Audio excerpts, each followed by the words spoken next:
Welcome to Islamic Life Coach School Podcast. Apply tools that you learn in this podcast and your life will be unrecognizably successful. Now your host, Dr. Kamal Akhtar. Hello everyone. Peace and blessings be upon all of you. As always, my real invitation to you is to apply this practice each week after the release of an episode and create real-time practical change. And today's podcast is yet another episode that will invite you to create change in your blind spots. To begin, I want to mention that some of the topics I'm going to discuss today have already been discussed in episode number 32, where I talk about something called manuals. That's when we expect people to make us happy. That's when their actions make us upset or angry. These are the most common type of expectations in a relationship, because that's what was taught to us when we were little girls. These are the expectations that we attach our emotional well-being to.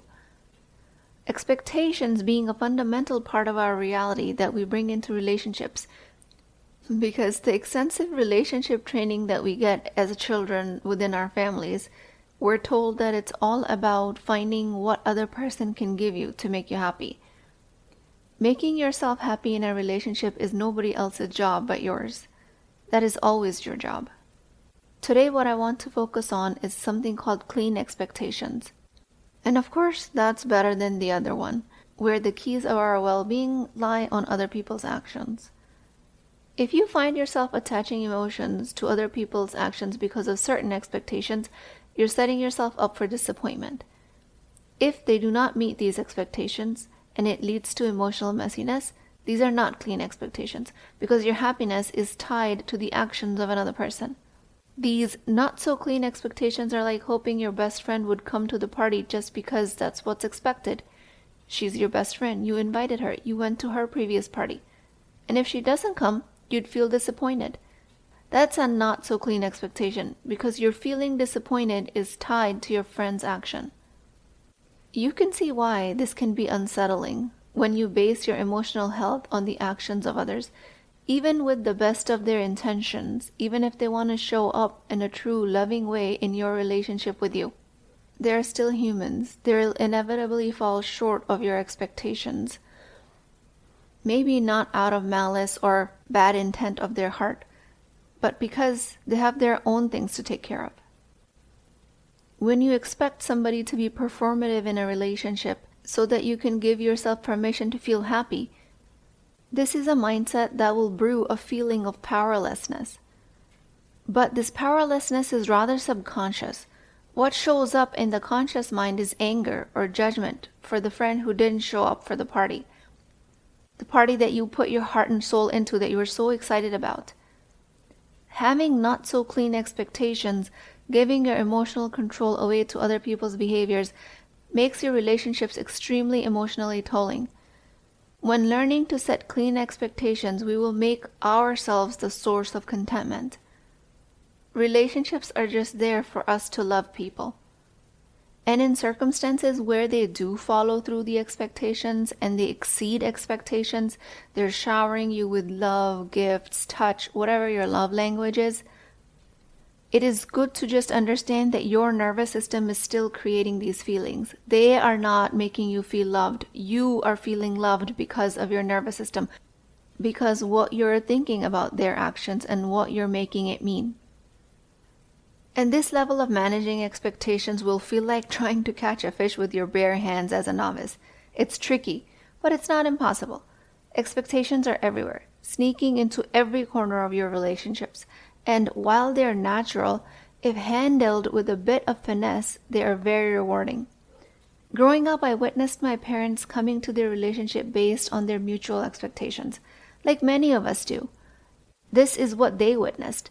And this was basically our relationship school, where we all got our relationship training, usually teaching us that having expectations is normal. But what they were also doing, which is detrimental here, is attaching their emotions to these expectations. Clean expectations are great, but it's actually harmful when you tie your feelings to whether or not the other person meets these expectations. It's like expecting to be sunny every day. You cannot control the weather, but yet we get trained to control the other person. This is an undue burden we place on another person and definitely strains the relationship. Let's imagine you're starting a relationship and you think, this person will be able to fulfill all my dreams of a perfect relationship. Well, that's quite a heavy backpack to hand someone else. Just remember, the other person is not responsible for your feelings. Just like a painter cannot control how you interpret their art. Your interpretation of the relationship is completely independent of their actions. Expectations are just really thoughts about others. Your relationship is built on how you think about the other person. If you come at them through the lens of unmanaged expectations, they will always fall short because of your mismanaged mind. Your mind will always lead you to the option of creating more expectations they haven't yet met. Your expectations of the other person making you happy is actually not their responsibility. You are responsible for your happiness. Again, I will remind you of that reality as many times as I have to. And again, this message is not something we're taught in our traditional relationship schools of childhood. Entering adulthood and learning to manage expectations is about believing in yourself, trusting yourself to be enough right where you are, right as you are, being whole and worthy at all times. Again, easier said than done, but that is your work. This slippery fish falls out of our hands at all times. We fall into unclean expectations. I find myself ruminating over how many times I've been disappointed in others. This rumination eats away at the quality of these relationships. Again, just the work needs to be done on our part, and it's a matter of practice.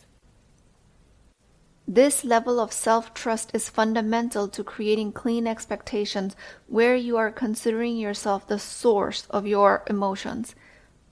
And if you forget this dynamic, you're constantly reminding yourself back and pulling yourself up. From this level of self-trust, a complete, utter trust in yourself, that's where you start making expectations of others. You can make requests. You can ask them to do things for you. You can voice your wants and desires, and even expect other people to fulfill them. But at this level of self-realization, you're not attaching yourself to if they do or do not follow through with your expectations. It takes a whole new level of self-trust to have clean expectations. You need to practice believing in yourself. When the other person doesn't come through, you can just rely on yourself to meet the expectation, or you can just release it without resentment. And if you want something really bad, like love and belonging in a relationship, create it for yourself first, and then bring it to a relationship as a clean expectation. Because when you do find it, it will be like a cherry on top. And if you don't, then no problem, because you can create it for yourself. When you are that confident within yourself while making your requests, you will not come off as needy and desperate. And that's what people find a lot more attractive, and people would want to go out of their way to meet your expectations. Meaning you have a higher chance of having your expectations met if you don't cling to others for your happiness. This not only will significantly increase your chances that others will meet your expectations, they will go out of their way, because when you exude that level of confidence, then subconsciously they will want to be just like you. The most coaching I get myself is around managing my expectations, and it's super rewarding. It's time consuming, but it's definitely rewarding. Okay, so let's talk about some examples that might clarify these concepts. As a Muslim woman, if you're on your journey to start the hijab, but subconsciously you expect the community to praise you, your in-laws to support you, when you haven't done either of that for yourself, then you're coming to these relationships with unclean expectations. You will feel disappointed and hurt when you don't get that support. You will second guess your decisions, feeling unsure of yourself because the validation you were expecting never came. You have to give yourself that validation. If it comes from your community and your in-laws, that is great. If it doesn't have to mean disappointment for you.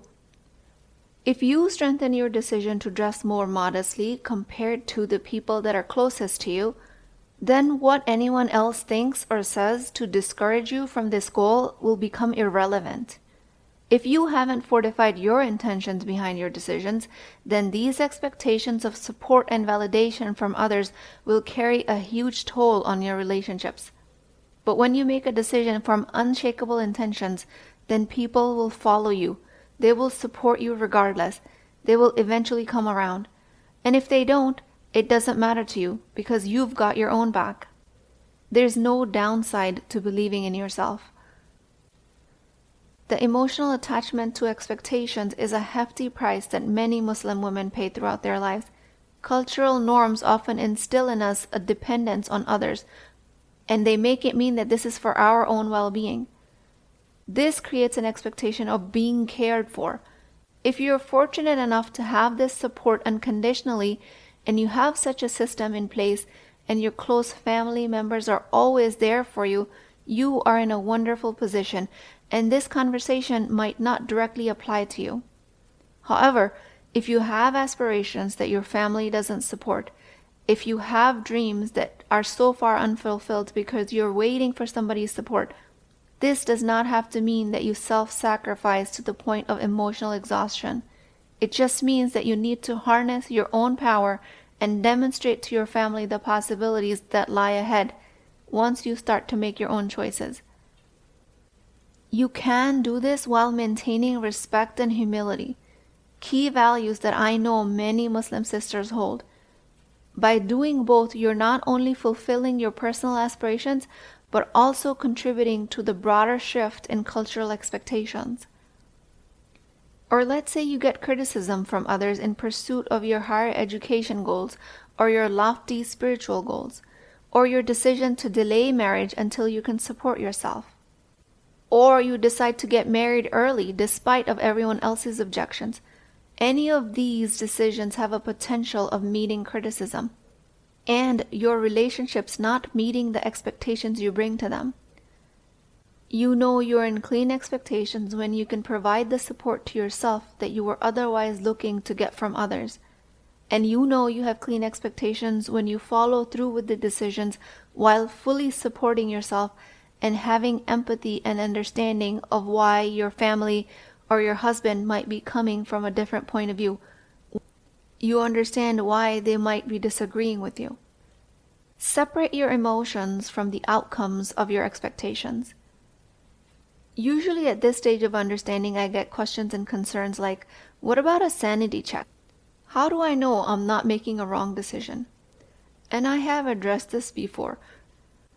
If you want to consider somebody else's opinion, someone that you trust and has your back, then more power to you. But first of all, not everyone has that luxury of having a grounded, trusted confidant in their lives. But be sure you're not relying on this source because you're always second-guessing yourself. What constitutes as a wrong decision is your thoughts about your decision. So by all means, you're allowed to rely on trusted people in your life to create a safety net around your decisions.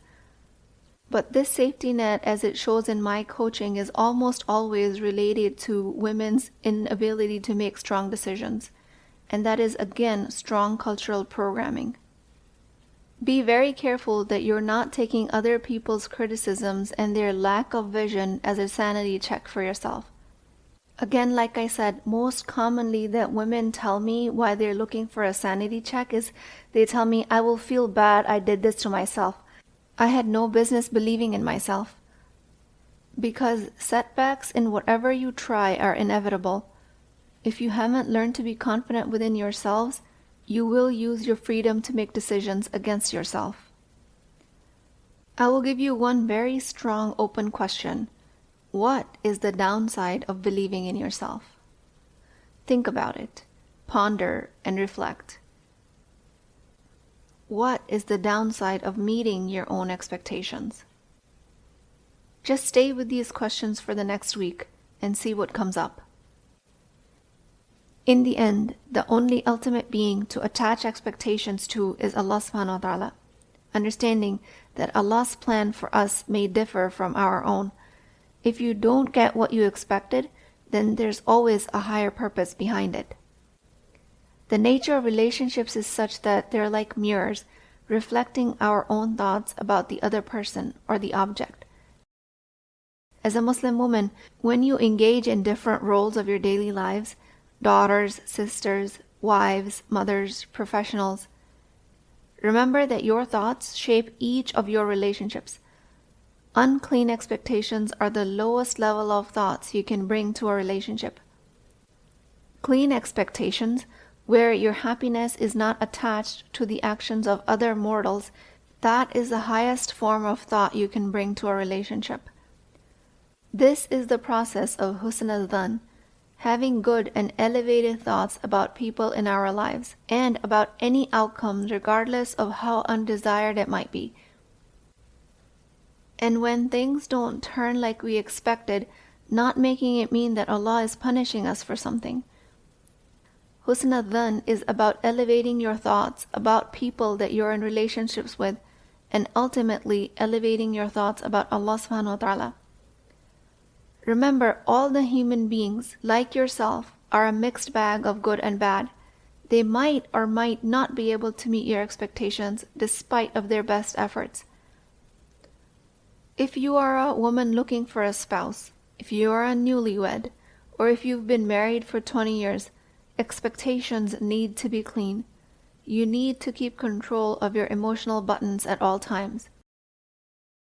It is much easier to have expectations attached to others because that's all we've always learned. Unclean expectations have become a huge part of our nervous system. But the outcome and the fulfillment that you feel in relationships after having done this work is unparalleled. You expecting your husband to understand what you want based on your nonverbal cues and getting upset when he doesn't, clean that up. You expect your best friend to dedicate time to you on the phone like she used to, but now she's married and has a child, and you're feeling disappointed when she can't spend time on the phone with you, texting or talking. Clean that up. You expect unwavering support from your in-laws, or you find yourself in a fit of rage. Clean that up. In each case, other person's actions are holding the key to your emotional well-being. Don't do that to yourself. Relationships are not a tool of meeting your expectations. Your thoughts are. Learn to love unconditionally without expectations in your relationships. This is the most elevated form of your life that you can live. Not to mention it's immensely rewarding and feels phenomenal. You carry so much power when you've achieved this level of expectations. So welcome to the challenge of adulthood. You can embrace it or you can hide from it, while the wounds of unclean, unmet expectation eat away at your sanity. The choice is yours. If you're one of those who thinks where familial and societal schooling that was supposed to teach you this dynamic fell short of their burden, then just do it yourself. Staying in the past and blaming your parents, your culture, your community is not going to lead you to create clean expectations. There's inevitability of unmet expectations that will create pain, and all you have to do is just remind yourself and do this work again, rather than trying to control others so that you don't stay in pain, because others are not in your control. Keep your emotional ownership. If you decide to go to work after having kids, if you decide to stay home after having kids, the primary responsibility to meet your expectations remains on you. The one and the only entity to rely on outside of yourself is Allah subhanahu wa ta'ala. Make plentiful dua to help you fortify your heart and mind in this world. Clean expectations are the best expectations. And that's how you show up in relationships. With that, I pray to Allah subhanahu wa ta'ala. O Allah, the most merciful, the most kind, guide us towards developing clean expectations where our happiness is not tied to others, but it solely rests on you. Help us cultivate husn al-dhan and hold good and uplifting thoughts about people in our lives. Help us create the best expectations in relationships. Nurture our hearts into the straight path. O Allah, you are the ultimate source of strength. Provide us strength if we fall off this path. and empower us in controlling our emotional responses. O Allah, you do not burden a soul more than it can bear. Provide us ease in the challenge of adulthood and the responsibility it creates on us. Empower us to embrace the journey and instill in us peace and tranquility. Make our relationships the source of peace for us. Please keep me in your du'as. I will talk to you guys next time. If you're interested in getting coached by me, I'm offering a very affordable opportunity to do that with Wisdom Wednesdays. This is not a course, not a lecture. This is an opportunity for live coaching, real change with Islamic adab and etiquette.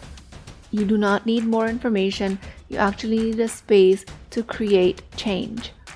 At $19.99 a month, which is the price of takeout dinner, you as a Muslim woman will create confidence, intimacy, and connection without shame or fear of judgment, because your privacy is my highest priority. So join at www.islamiclifecoachschool.com, resources, Wisdom Wednesdays. I'll see you inside, inshallah.